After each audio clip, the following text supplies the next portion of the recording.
I am so excited. This has just come in the mail today, and I think I know what it is. So I've just opened the top already, and this is a first peek. Oh my God, I can't wait to try this thing out. Ta-da!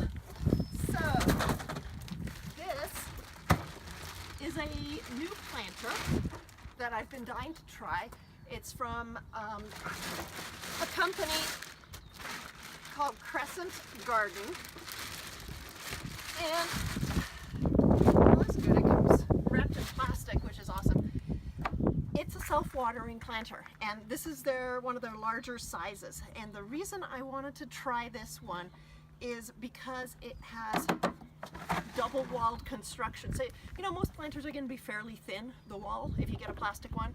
This one is double-walled, which means it's insulated.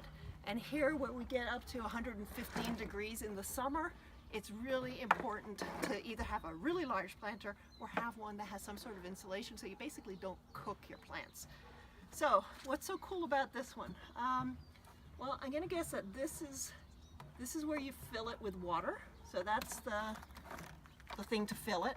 And this, I think, this is the indicator that shows you how much water is in the water reservoir. So that's really cool. I'm curious to see what that's going to look like. And okay, so in the bottom here it says lift here to get started. Okay, well, that's easier said than done. It's stuck down pretty hard. Okay, so that tells you about the planter.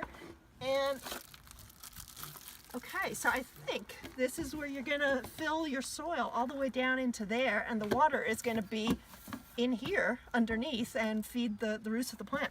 So that's pretty cool. It comes with some instructions. Yay, I'm gonna have to read those. And this one is kind of cool too. It has this really neat surface, which I think is supposed to be braille. So all these little dots, I think they call this the dot planter. And this whole watering system is called their TruDrop system. So we're going to test it out, see how well it works, and let you know what we find out.